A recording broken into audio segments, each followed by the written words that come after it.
know that from the mama, from the system. By the side.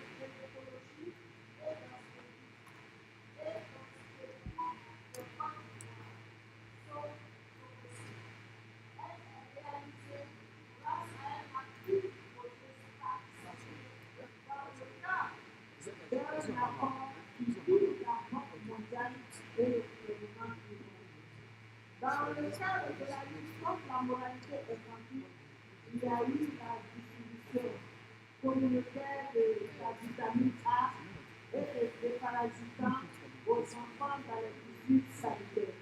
Depuis jeudi le vendredi 23 juin, cette campagne a pu faire le lundi 6 juin 2021. En ce qui concerne les enfants âgés de 6 à 59 mois pour la vitamine A et de 12 à 59 mois.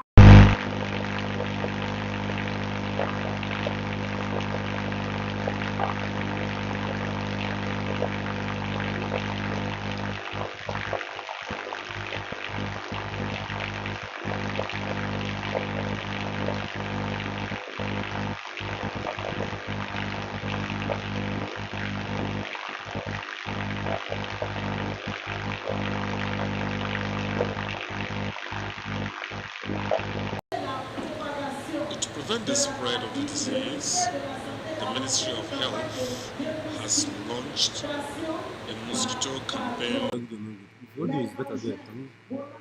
Répandre de l'insecticide dans les zones jugées difficilement accessibles. L'élimination de la bête repose principalement sur la lutte antivectorielle qui consiste à éliminer tous les lieux de Involves eliminating all mosquito breeding grounds, such as water reservoirs, after each rain and stagnant water. The health authorities have adopted a number of measures, including free treatment for people with dengue fever, awareness-raising campaigns, and the provision of malaria and dengue fever rapid tests in all the country's health centers. Number 5 is economic and social situation. In economic and financial terms, the year 2023 will be marked by the continued implementation of the NDP 2021 to 2025, following a growth rate of 6.7% in 2022. The Ivorian economy is expected to grow by 7.0% in 2023 on the back of the successful implementation of the 2021-2025 National Development Plan. The continued gradual recovery of global and domestic economic activity, the end of disruption of supply channels, and improved access to outlets, the intensification of policies to attract and increase foreign direct investment,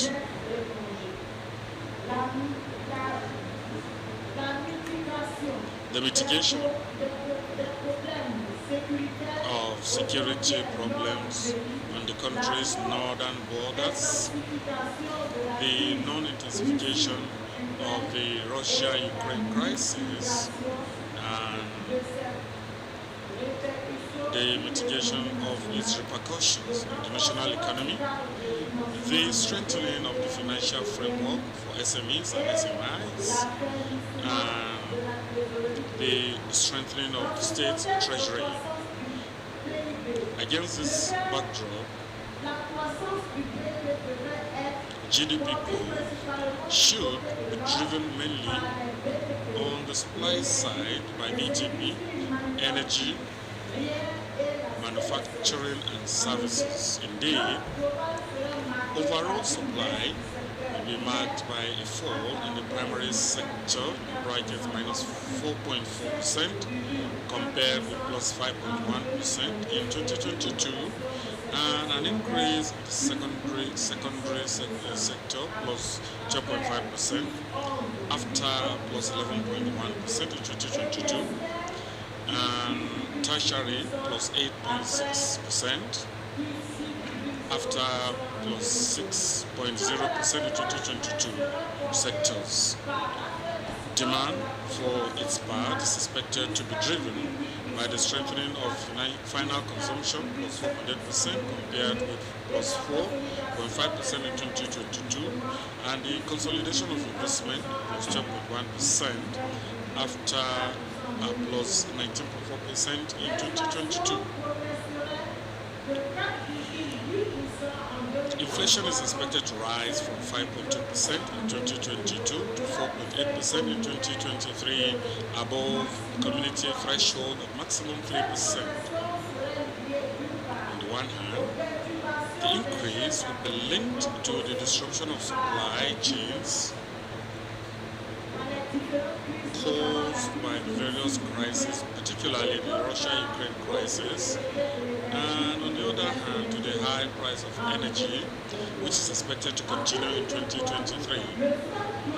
In 2023, the overall balance is expected to show a deficit of 1.5% of GDP, corresponding to a net outflow of 735.7 billion as a result of an improvement in trade deficit and lower mobilization of external resources, particularly for portfolio investments. External accounts should show a current account deficit of minus 2.772.5 billion, representing minus 5.8% of the GDP, lower than in 2022. The current deficit is mainly attributable to the negative change in the balance of goods and services, which widened by 1,031.2 billion or 2.2% of GDP.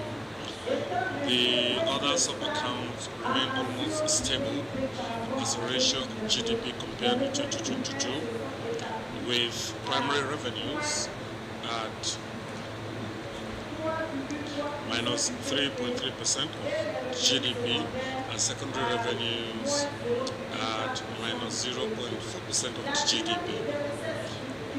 Tax revenues should continue to grow in 2023, reaching 6.638.0 billion francs CFA, an increase of 24.8%, in line with the upturn in economic activity.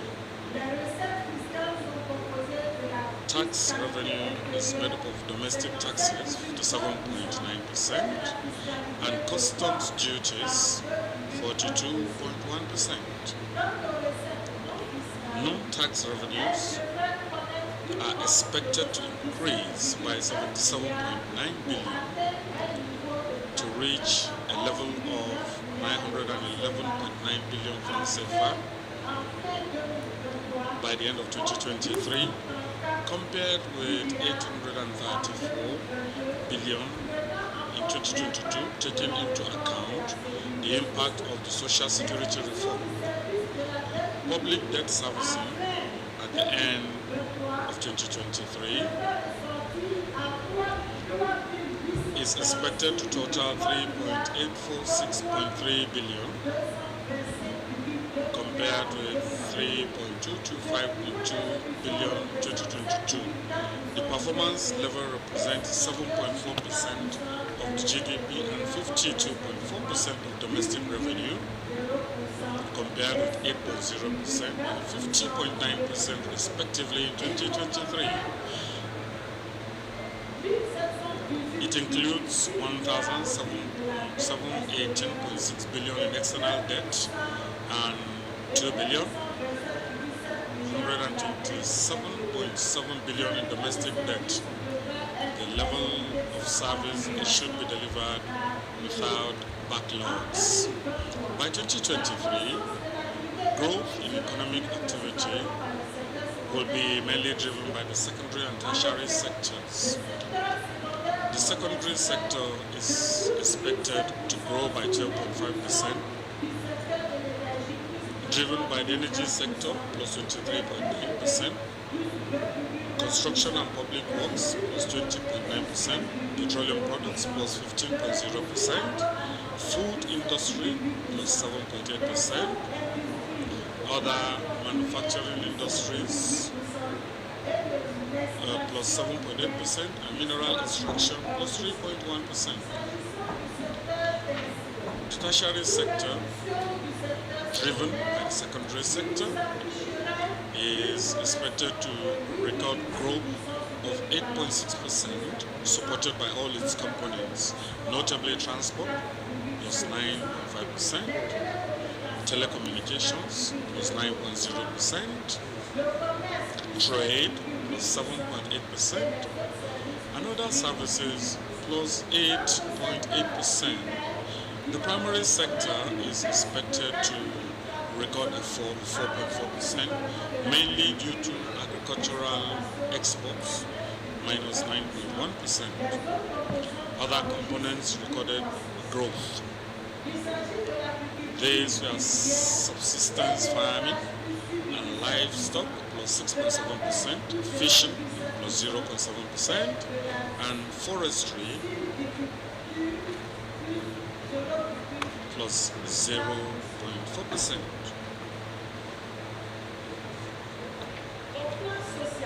The social situation.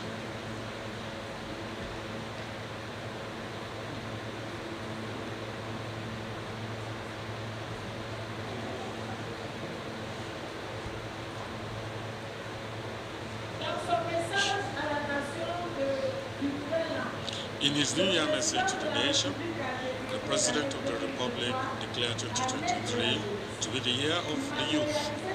To make this promise a reality, the head of state has decided to strengthen and accelerate the support system for young people through numerous actions.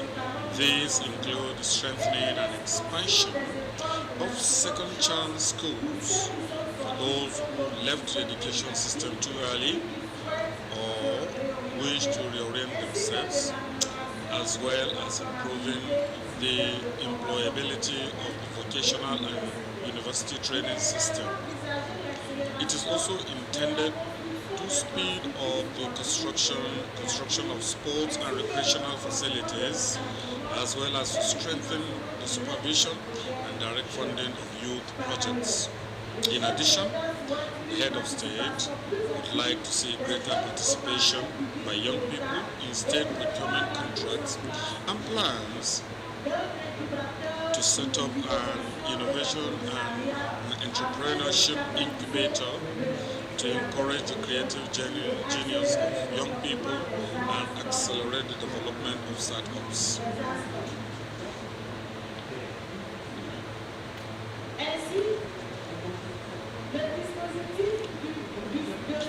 Thus, the support and financing mechanism for SMEs will be strengthened with the establishment of a special endowment to guarantee loans to SMEs. As part of the implementation of this dynamic, the development of youth entrepreneurship has a prominent place in the government's youth program. In addition, as part of the new reforms, the government intends to promote the entrepreneurial culture by issuing an interministerial decree creating the national status of the student entrepreneur. The reform will favor the access of young SME promoters to public procurement. In terms of actions, 500 young entrepreneurs will benefit from the project.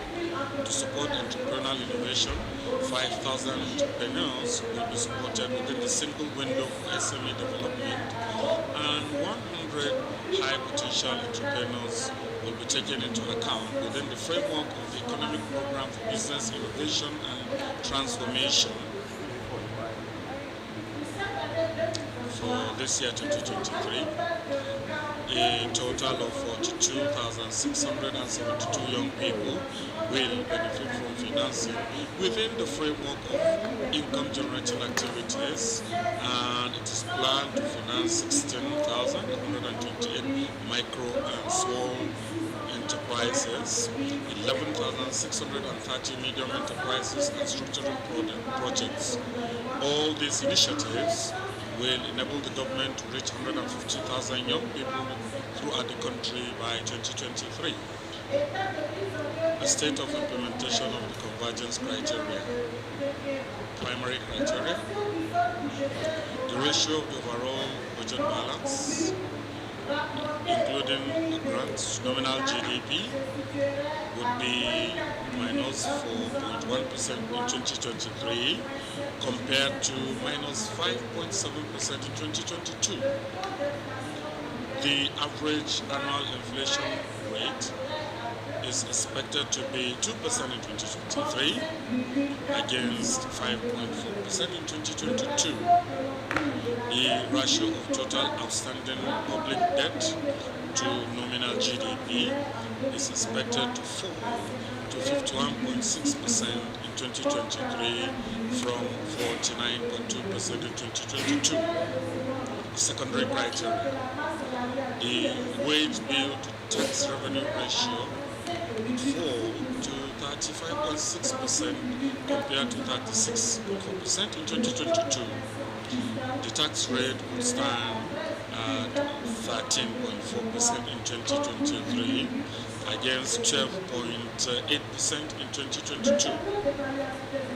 The evolution of convergence indicators for Cote d'Ivoire.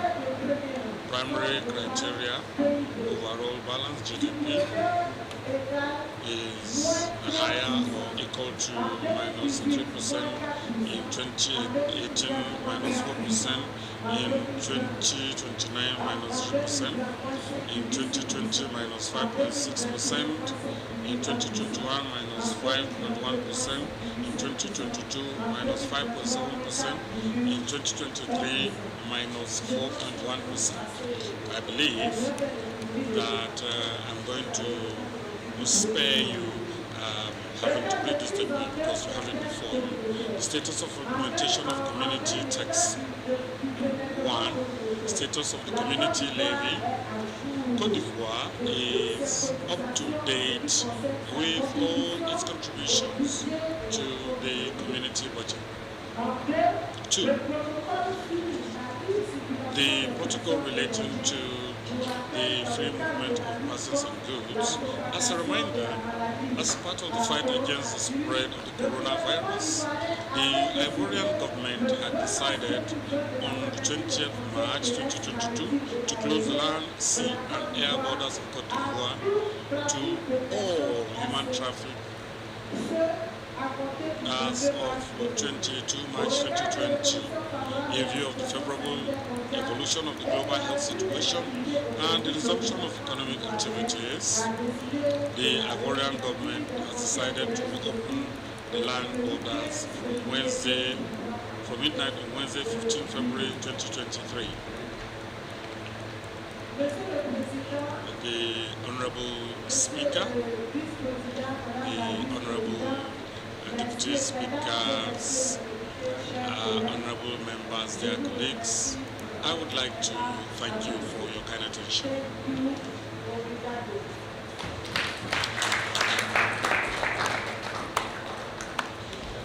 Thank you very much, Honorable Ajaratu. I now give the floor to the delegation from Gambia to present their country report.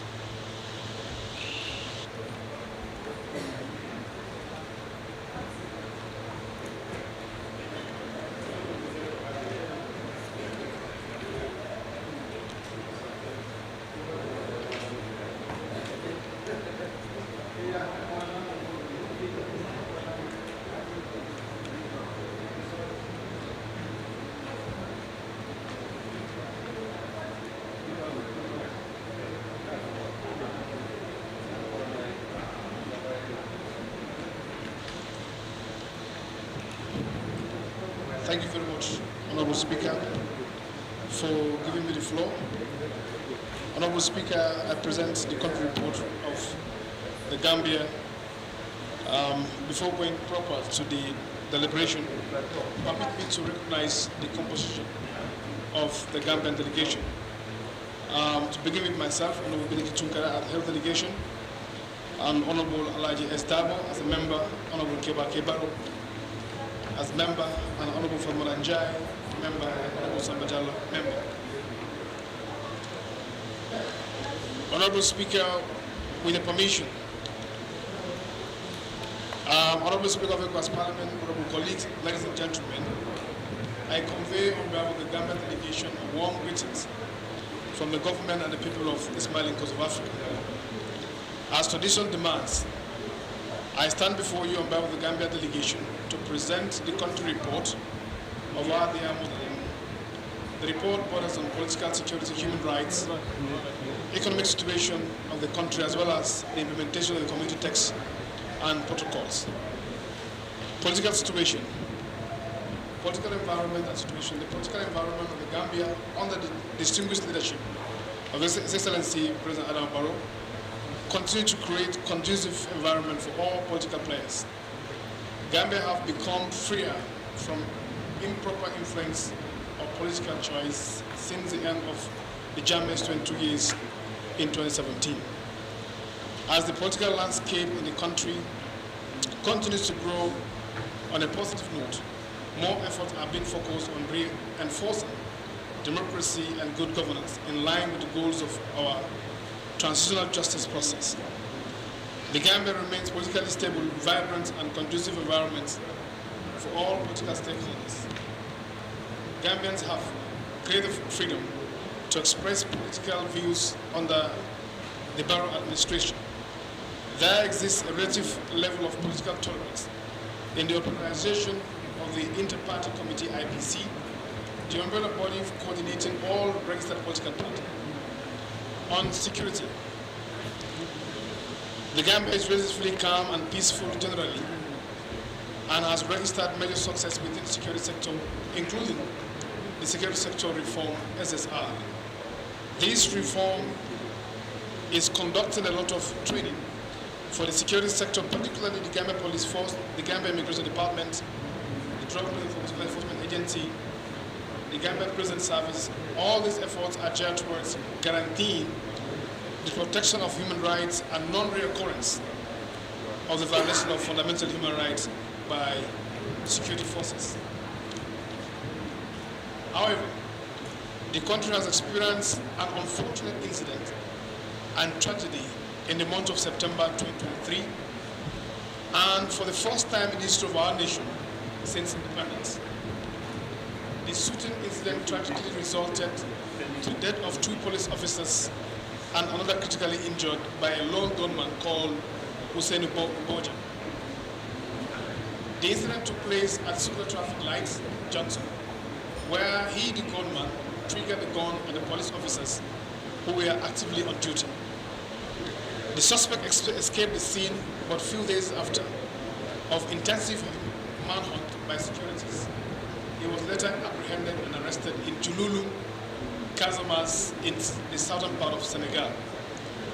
He is currently being prosecuted and charged of murder, attempted murder, and grievous bodily harm.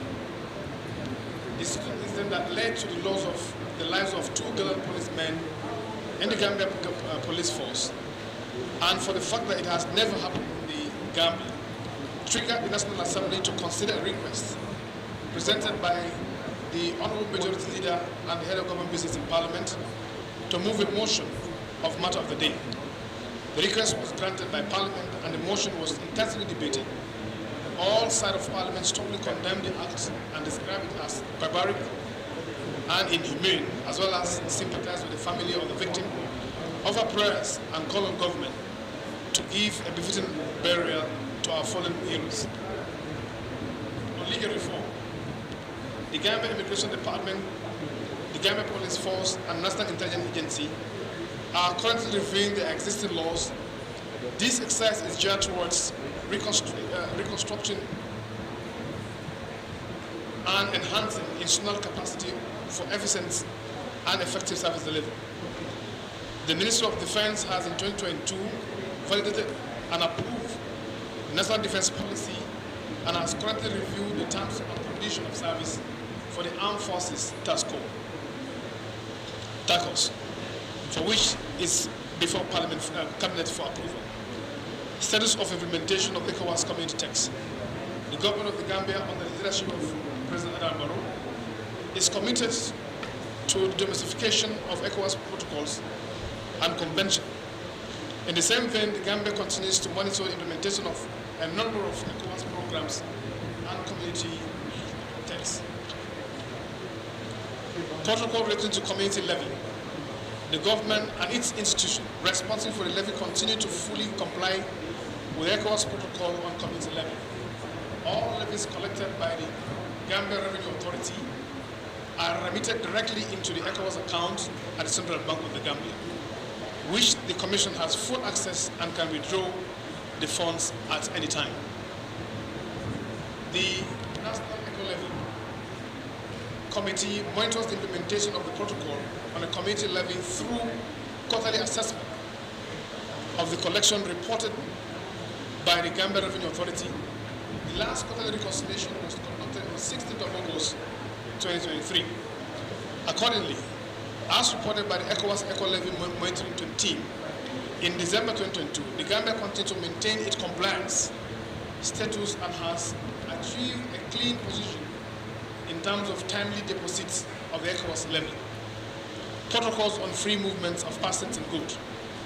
In fulfillment of its obligation in implementing the ECOWAS protocol relating to free movement of persons and goods, the government, through the Gambia Immigration Department, GID, continue to make efforts to remove all obstacles hindering the implementation of these protocols through the following mechanisms. Right to entry. In an effort to promote regional integration, the GID means Gambia Immigration Department allow ECOWAS citizens free entry without visa into the country and reside for a period of 90 days. The government, through GID, provides the community citizens with work permits at a cheap rate, likewise issue laissez-passer free of charge. The Gambia Immigration Department harmonizes border procedures between all member states to ease the movement of people and goods. Electronic biometric ID cards. The Gambia continues to issue biometric ID cards and passports in line with the ECOWAS specifications and requirements. This was confirmed by the Director of Free Movement at the ECOWAS Commission during his visit to the Gambia in 2021. ECOWAS Trade Liberation Scheme, ETLS. The number of companies registered to operate business under this scheme has increased since the implementation of the ETLS. The Gambia government, as at the end of October 2023, one company with 3 products has been approved by the ministry. However, the ECOWAS Commission is yet to give confirmation. The Interstate Road Transit, ISRT, in its efforts to implement the protocols of free movement of persons and goods, the Ministry of Trade and the Gambian Chamber of Commerce and Industry, GCCI, signed an MOU in relation to ISRT to ensure smooth transit of vehicles.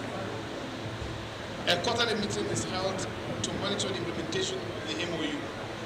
ECOWAS Brown Card Scheme. Cognizant of the obligations with the Community Parliament, the government establishes the ECOWAS Brown Cards Office to purposely coordinate the certificate program to ensure free movement for international motorists within the community of member states. To this effect, the Central Bank of the Gambia has authorized the automatic issuance of brown card once obtained insurance at a fee not less than $325, which equivalent to 4.83 United States dollars. Supplementary Act on Equity or Equality of Rights between Women and Men for Sustainable Development in the ECOWAS sub-region. The government of the Gambia recognizes gender equality and women empowerment as a key factor for the attainment of social and economic development. In addition to the legislation, the Women's Act of 2010, Children's Amendment Act 2016, Sexual Offences Act in 2013, Domestic Violence Act in 2013, Disability Act 2020, and Women Enterprises Fund Act 2020. Enacted and mainstream women in the development processes. Cabinet has also approved the Social Protection Bill 2023, which is expected to be tabled before the National Assembly during the fourth ordinary session. The policy on the advancement of Gambian women was formulated to provide legitimate point of reference to address gender inequalities at all levels of government. The policy was recently reviewed and replaced by the Gender and Women Empowerment Policy. The gender policy and strategies. The gender issues continues to be a development priority of Gambian government.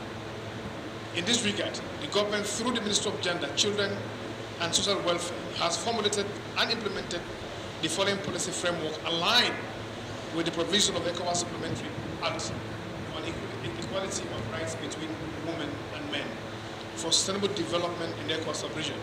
1. The Gender and Women Policy 2023 to 2032, Disability Policy 2023-2032, Social Protection Policy, and the Education Policy. The gender equality efforts by the government of Gambia, gender responsive constitution. Another significant development registered by the Gambian government in advancing the gender equality in the 1997 constitution, which seeks to promote equality between women and men. It specifically provides for the rights of women and equal treatment with men, including equal opportunity in political, economic, and social rights. Domestication of relevant international protocols. As a member of international organizations and signatories to international agreements, the Gambia has ratified and domesticated some relevant agreements, such as the Conventions on Eliminations of All Forms of Discrimination Against Women's Data, the enactment of Children's Amendment Act, and the Trafficking in Persons Act, as well as the Women Act. National gender equality structures in place. To create balanced environment in the Gambia, the following structures were established to guide policy decision on gender-related issues. A cabinet subcommittee on gender, as well as select committee on women and children and social welfare at the National Assembly were established. The reactivation of the Gambia Women's Federations and to strengthen the mobilization of women and men to advocate for gender equality, equity, and women's advancement. Human rights situation. In May 2023, Ministry of Justice released the implementation plan of the government white paper on the recommendations of the Truth, Reconciliation and Reparation Commission, TRC, from 2023 to 2027. The implementation plans aim at ensuring the TRC recommendations are fully and effectively implemented in transparent, inclusive, and accountable manner. The following legislations were recently enacted by the National Assembly as envisaged. These acts will promote and protect human rights, justice, and accountability. The legislation includes the Victims Reparation Act 2023. This legislation is to establish the reparation fund to finance individuals and collective restitutions for victims who provide directly compensations and rehabilitations to victims. Mutual and Legal Assistance Act 2023. The Act enables cooperations between the Gambia and foreign law enforcement agencies in investigating and prosecuting crimes such as requests for assistance in obtaining evidence and witness among other victims, and providing rehabilitations to victims.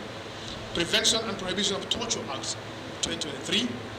These acts seek to prevent and eradicate the use of torture and other cruel, inhuman treatment or punishment and torture to ensure accountability of this act of torture. Ban from Public Office Act 2023. The act provides a legal framework for the banning those adversely mentioned in the TRC from holding public office. fight against corruption.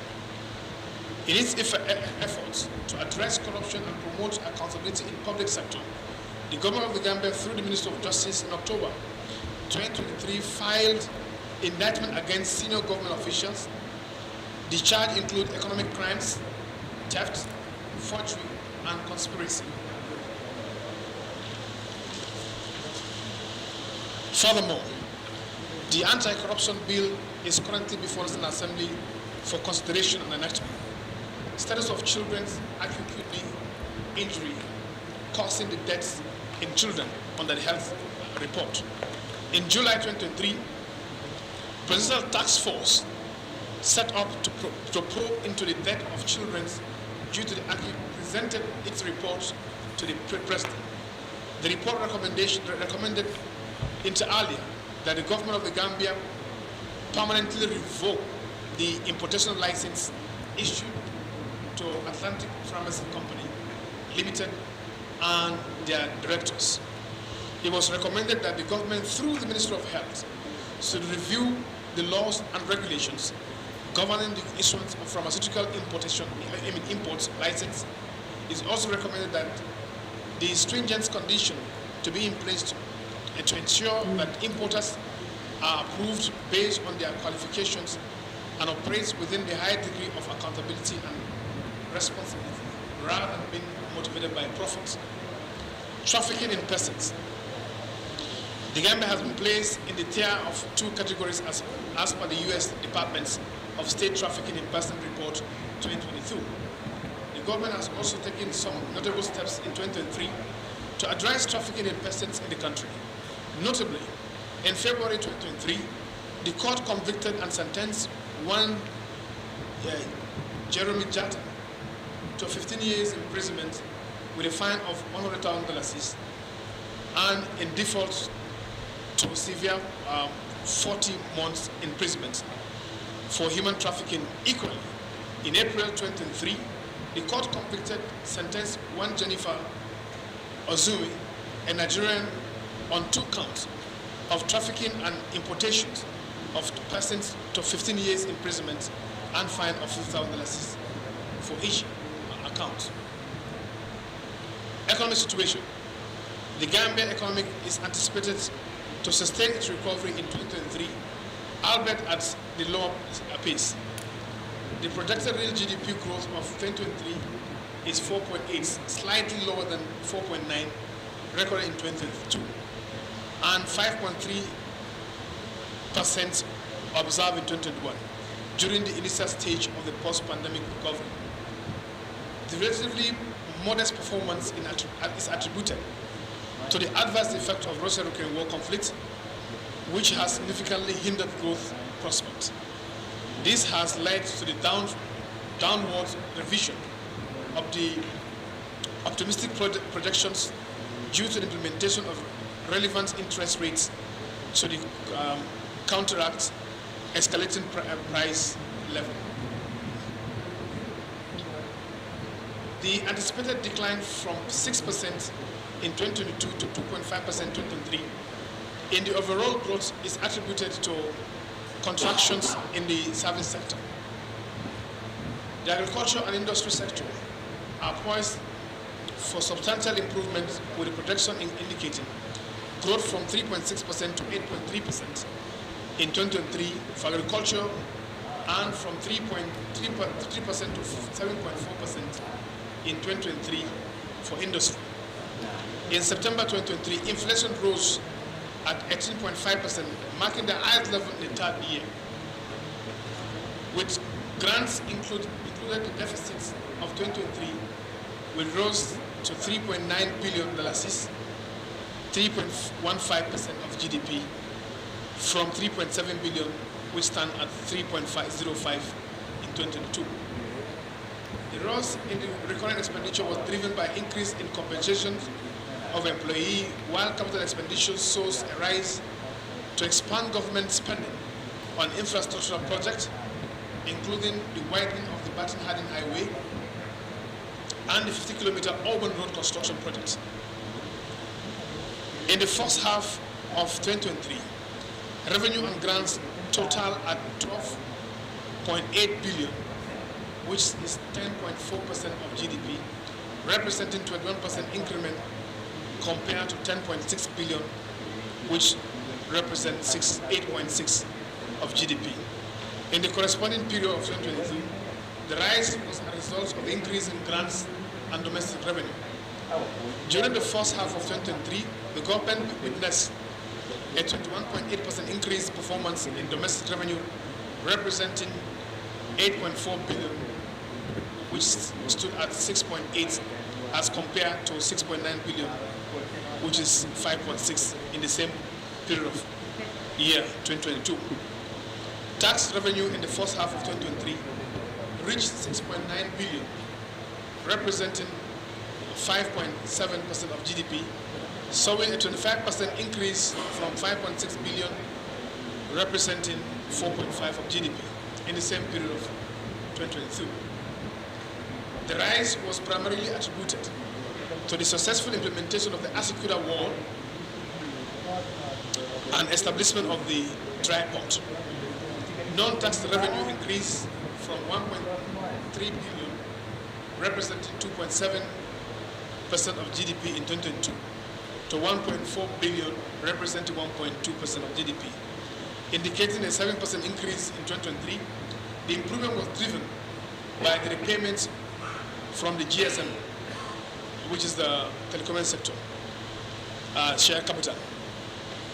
Additionally, proceeds from the Senegambia toll bridge increased in the first half of 2023 compared to the same year period under review, which is 2022.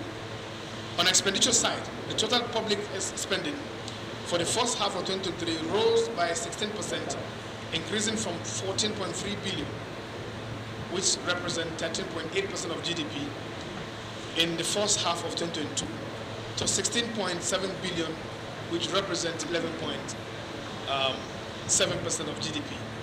This increase stemmed from a 40.2% growth in capital expenditure and 0.4% rise in recurrent expenditure. Honorable Speaker, in response to increase in price level, attribute the spillover effect of the war in Ukraine, the monetary policy rate MPR was raised by 2 percentage points to 16% during the Monetary Policy Committee meeting in May 2023. The status of macroeconomic convergence in the Gambia, as at end June 2023, the table below gives figures of the criteria of the macroeconomic convergence. The only criteria was met was the gross external reserve, months of prospective import cover. Like June 2022, the inflation budget, deficit and central bank financing of the budget deficit criteria were not met in June 2023. In 2023, the Gambia fulfilled the secondary criteria of the exchange rate stability criteria, but fell short of meeting the threshold of the public debt. As at end June 2023, like June 2022, the Gambia met 2 out of the 6 criteria. Overall, the ongoing Russia-Ukraine war is posing challenges to Gambia's economic recovery, and uncertainties persisted due to the lingering spillover effect. The current account balance declined during the review period, attributed to the elevated import cost stemming from the higher global food and oil prices. This is placing pressure on the exchange rate, leading to the potential pass-through effect on domestic prices and heightening inflation expectations.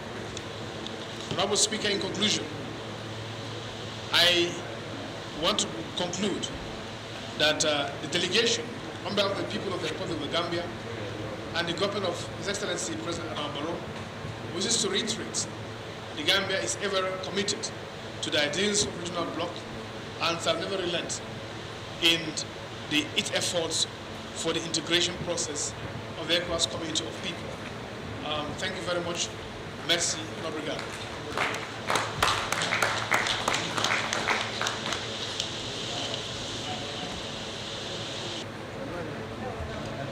Thank you very much, Honorable Ankara. Honorable members, that was the last presentation. We have two presentations this morning. The Liberian delegation have requested to defer their presentation to next week. I want to thank the two delegations for their brilliant presentation. Debate is now open. MPs who wish to intervene are invited to register on the intervention list.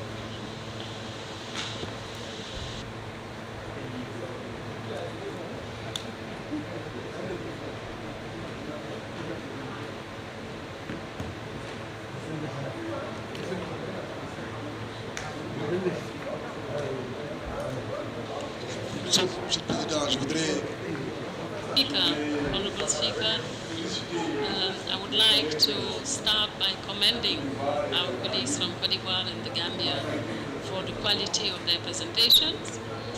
And of course, while congratulating them, I was in the same vein congratulate Parliament, because when things work, we have to say it. Administration did a correct translation of the documents, and the translators have done a very good job. There is no issue that should raise, from my part, any major concerns regarding the ideals set out by the community, and I would like to suggest to our colleagues, I move that they support these reports as presented with congratulations and encouragements for the two countries concerned. Thank you. Thank you. Abadao.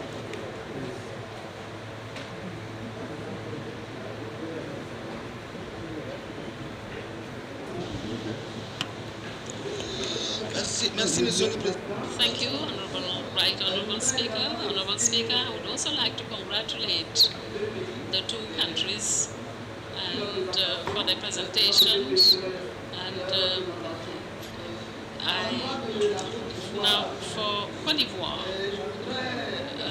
I just would like to understand a bit better if the first paragraph on the political situation relating to the exhibition site, if that is part of the political situation, I would like to have some clarification on that, and also the addition of a second port, the Cable State Bridge. Is that part of the political situation or the economic situation? And in his intervention, the head of delegation, in her intervention, the head of delegation referred to efforts being made for record participation of women in the last elections. But in her presentation, I did not see whether that efforts were being followed up regarding the members of government, the representation in government. Thank you, Honorable Speaker.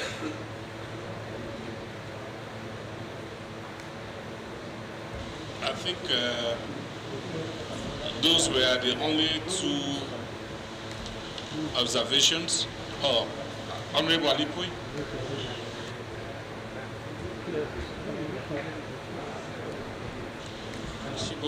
Thank you very much, Right Honorable Speaker. For my part, it is not going to be a question addressed to Cote d'Ivoire. It is just a contribution. I don't think that one can talk about the report of Cote d'Ivoire, and I would like to congratulate the delegation of Cote d'Ivoire for this report. And my contribution, in fact, is just to pay respect to the memory of the late Henri Conan Bédié, who took over from the late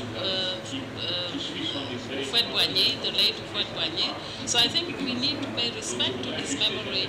So I just would like to seize this opportunity to bow before his memory and hail the politics of the policies of President Ouattara wanting to make of Cote d'Ivoire a country of peace. Thank you, Honorable Speaker.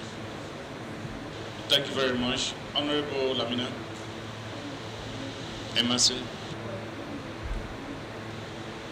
Thank you very much. Thank you very much, Mr. Speaker. I want to thank the delegations of Cote d'Ivoire and Gambia for the comprehensive and detailed report they have submitted to the House.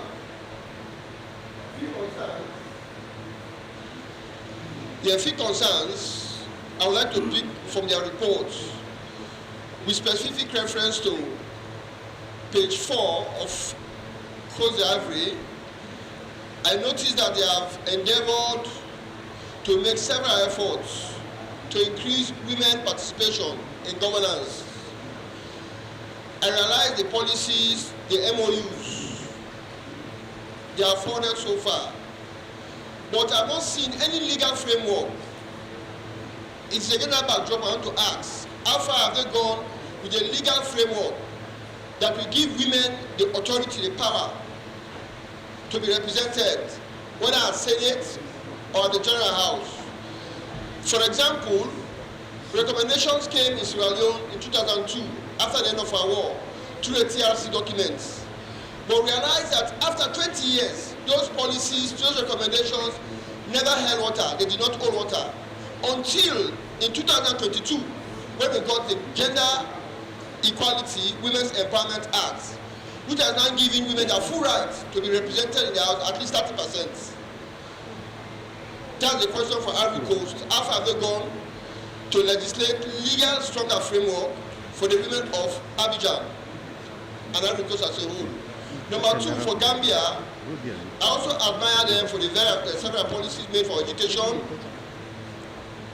Specific reference to page 7 of Gambia, their education policy, I admire it. It can be recalled that Sierra Leone has now donated 22% of their GDP towards education. Even though I admire Gambia's policy on education, but I've not seen any legal framework for Gambia. It's against this backdrop I want to encourage the two countries for legal framework and the political will, both from the executive, that can be transformed into laws by the legislative houses. I thank you very much, Mr. Speaker. Honorable Khalifa Saidi.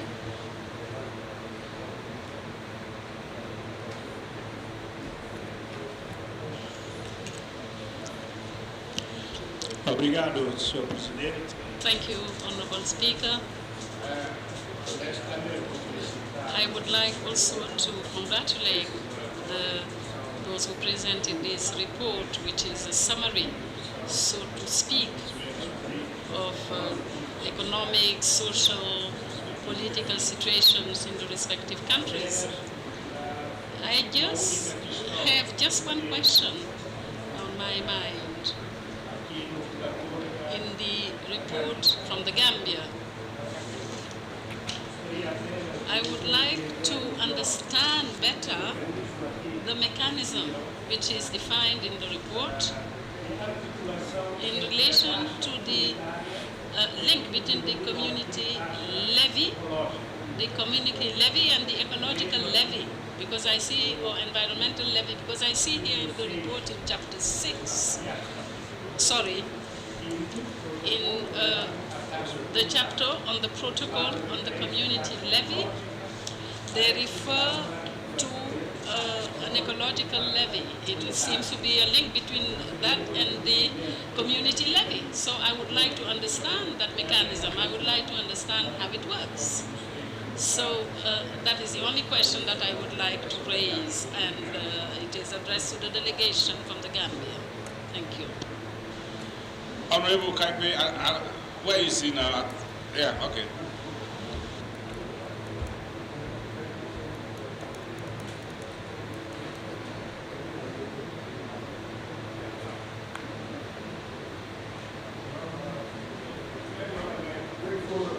Thank you. Thank you, Mr. Speaker, and thank you to our sister countries that presented the report. Mr. Speaker, I'm of the opinion that there are reasons for which each country presents report to this parliament.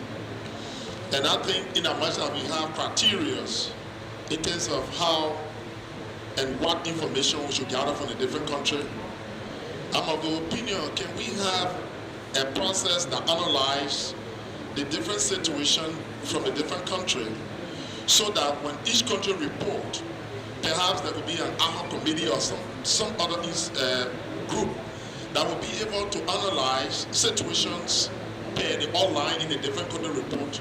So by the time we end a particular section, we have a summary analysis of whether it's political situation, whether it is the converting criteria or whatever, that we have a summary from each reporting section about the kind of data that are from the different country. That will enable us at the end of each section to be able to analyze what are the progress and how do we move forward in terms of working with those countries. That's my contribution. And the last thing I want to comment on is maybe I didn't hear much about contributions from the two countries as related to the community level. Thank you very much. Honorable Indi.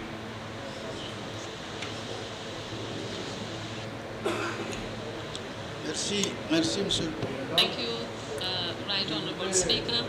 Right Honourable Speaker, for my part, I would like to start by thanking the presenters for the quality of the documents.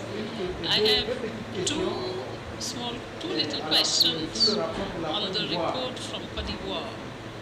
And I would like to ask those questions on the trend of progress in convergence indicators, which is referred to on page 12. Page 12. Now on the table we have on the rate of tax pressure, we are noting that from 2020 the rate has been falling. Can you explain to us what explains that drop which started in 2020? Now, on the same table, the overall budget balance in new projections, because the table 2022 and 2023 are projection figures. These are projected figures. So in 2023, you have a negative balance of 4.1%. You have minus 4.1%, but on the previous page, you say that the deficit would be 1.5%. So I would like to find out about the reasons, what happened to justify this rate at 1.5%. What happened? Thank you. Honorable Sama.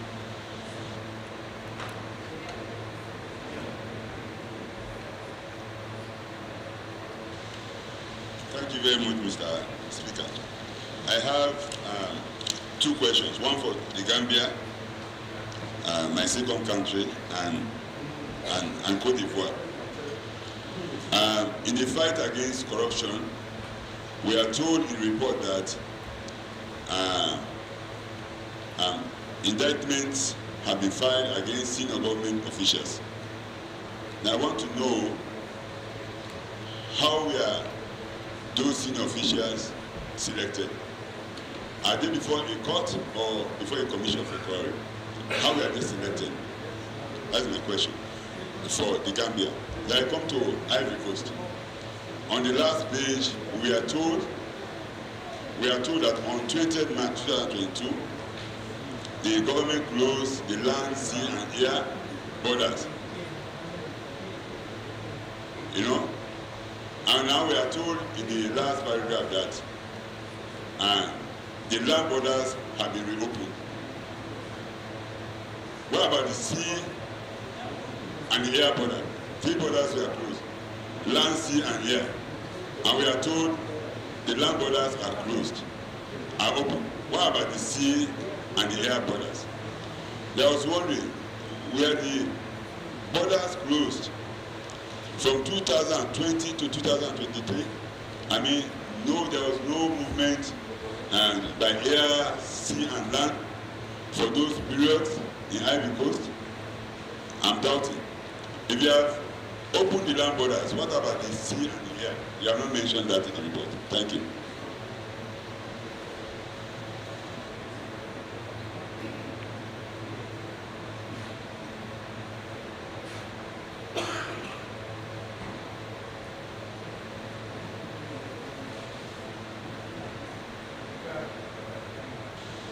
Thank you very much, honorable members. I invite the delegations of Cote d'Ivoire and the Gambia to provide answers to the questions posed, starting with Cote d'Ivoire.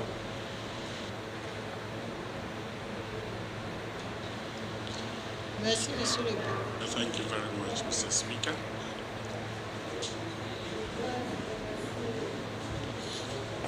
I'd like to thank all the honorable members and colleagues who have raised some concerns about Cote d'Ivoire. I observed that yesterday 3 countries made their country reports, namely Nigeria, Cape Verde, and Senegal. And these countries did not raise interest, concerns, or questions. Today, however, fortunately, Cote d'Ivoire's presentation is attracting a lot of interest, and this shows the value and the interest that the honorable members attach to my country. So I'd like to thank all of you for that. With respect to the observation of the honorable member with respect to the opening of exhibition parks and the 5th bridge, which is one of the largest bridges in West Africa. Indeed, these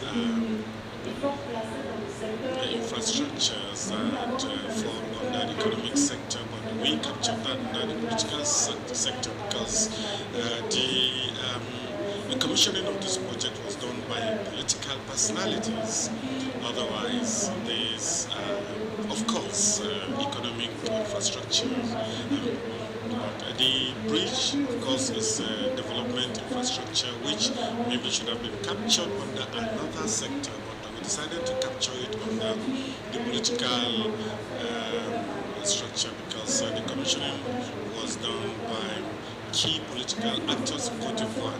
So thank you for this observation, and we are going to amend these presentations.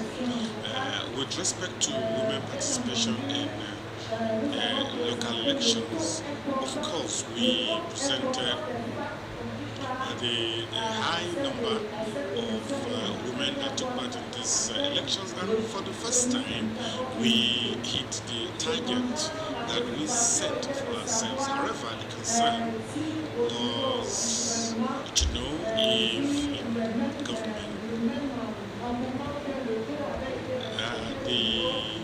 the target was met by government at this level. Out of 33 ministers, we have only 6 women representing 18.18%. Whereas the law on women representation in the Cote d'Ivoire National Assembly is 30%. But these are baby steps, and we believe we get there because 2 years ago we were at less than 18%, precisely 11%. But today with the new government we are at 18%. And so we hope that this will continue to progress so that we will hit the 30% as stipulated by law. With respect to the concern about legal matters by the honorable member from Sierra Leone, I would like to say that in Cote d'Ivoire we have determined a legal framework for the participation of women at the National Assembly, law number 18 2019, law 2019 of 870 of 2014, stipulating 30% for women representation.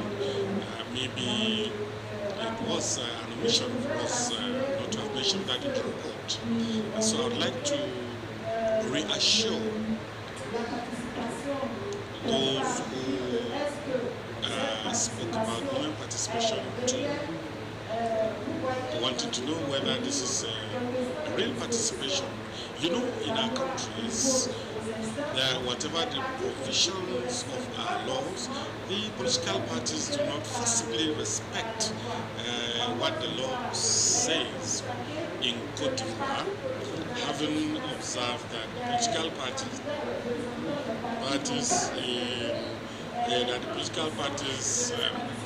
did not allocate 30% to women. The regulator took it upon themselves to insist that the political parties for the municipal elections comply with 30%, and this was done. So, however, at the end of the day, we did not hit the 20% mark, but genuine efforts were made to meet the 30% constitutional requirement. So this is testimony that Cote d'Ivoire is making giant strides through effective women representation. And as one of the women leaders in Cote d'Ivoire, I am one of the champions of the fight for the attainment of this target at the National Assembly of Cote d'Ivoire. And for those of you who are aware, I even contested against the Executive Secretary of our political party to say that this is a very serious fight so that women could be a force to reckon with in all matters of political activities in Cote d'Ivoire. Concerning the reopening of our borders, we thought that if the borders were closed on the 20th March 2020, and then we only mentioned opening of the land borders, and this is because that opening the land borders took time, and in any case, for most countries, it was the same thing, even though they opened the air borders first of all. And it was because the opening of the land borders came much later. That was why we decided to talk about the reopening of the land borders. In any case, this is what I have to say before I give the floor to the honorable member, one of my colleagues who would like to talk about the convergence criteria indicators. Thank you very much for your kind attention.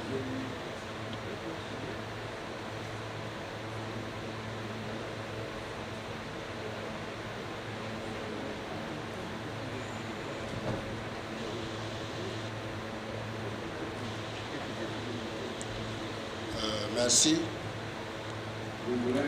Thank you.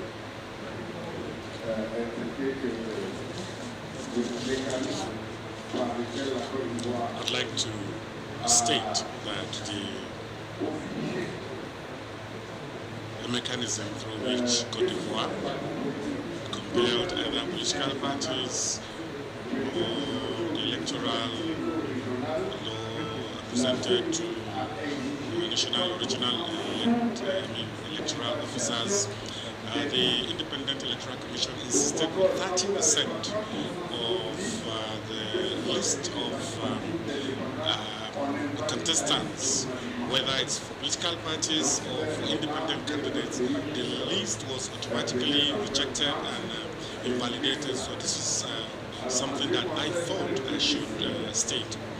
With respect to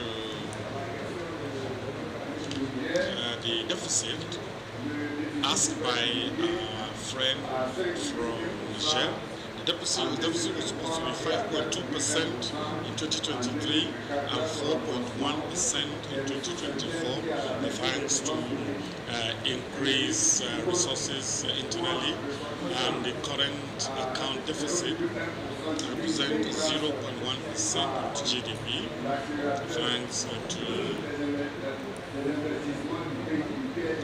increased investment of gross domestic products. So I hope that we have responded to the question raised by our friend, Honorable Member from Niger. And with respect to the opening of borders, as the chair said, we started by opening the air border during COVID, the modalities deployed by every country, because every country imposed restrictions. It was at the last minute that we opened our land borders in February 2023. Thank you for your kind attention. Thank you very much. Gambia.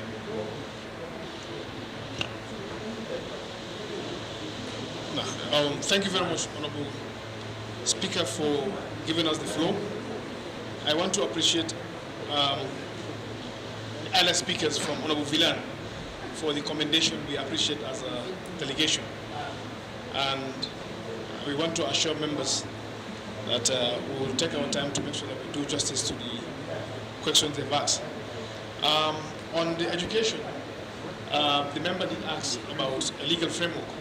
I want to assure him that our 1997 Constitution does guarantee education to be guaranteed by all and sundry, irrespective of your status in society, and it's based on those premises. The Gambian government has taken the decision to make sure that from grade 1 to grade 12 is free for everyone, and Gambian people enjoys that. And secondly, there is also a campaign called Second Chance Education. The entire country also enjoys from the second chance education, giving the women and children who had been misplaced or dropped out from school one reason or the other. There is always an opportunity for you to be given that second chance education. And that is why in the issue of women representation, the Ministry of Gender has taken up upon herself to make sure that female child are not left out of school. So that is all. The Constitution is the legal framework, and it does guarantees for every child in Gambia to be educated, and those are constitutional rights. So I would give the floor to my delegation members to throw light on the issue of levy and also the fight against corruption. Thank you so much. Thank you very much. Thank you, Honorable Speaker. I will deal with the question of SAMA with regard of the fight against corruption. Actually, it was not a selection, but it was a investigative journalism that was done when the journalist did his investigation with this particular ministry, and they put it in the public domain, the voice and other things. Then when the government pick up those voice messages and note, then they did their investigation and they were found wanting and then taken to court. This was actually what happened.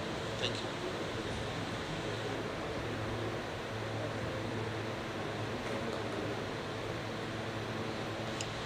Thank you very much. Honorable Speaker, I'm responding to a question that is posed by a member regarding clarification between the ECO levy and the protocol community levy.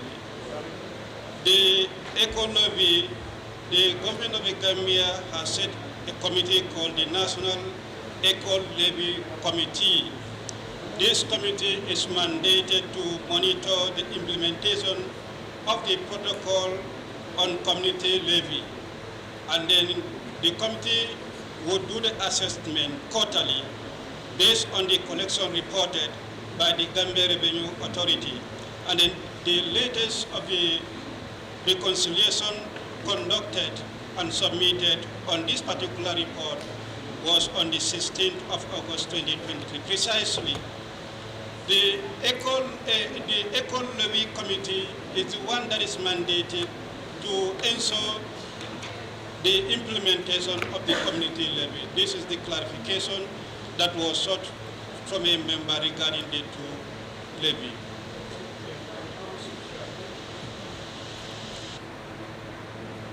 Honorable Speaker, quickly add to that.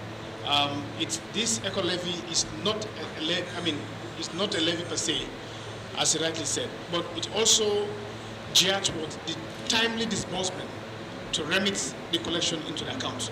So it's just to ensure effectiveness and efficiency in terms of remitting the funds for the community. Thank you.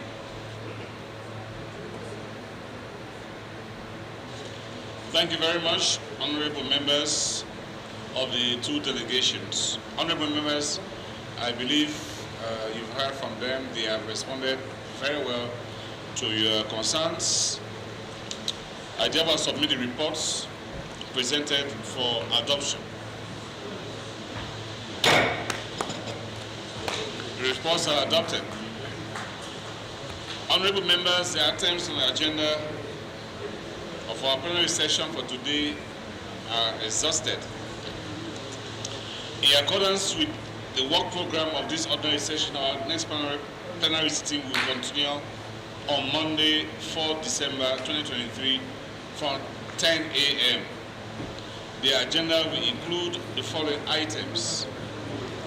1. Consideration and adoption of the draft report of the ad hoc committee on 2024 draft community budget. And 2. Consideration and adoption of the reports of the standing, ad hoc and joint committees and the reports of parliamentary oversight missions. Sitting is adjourned.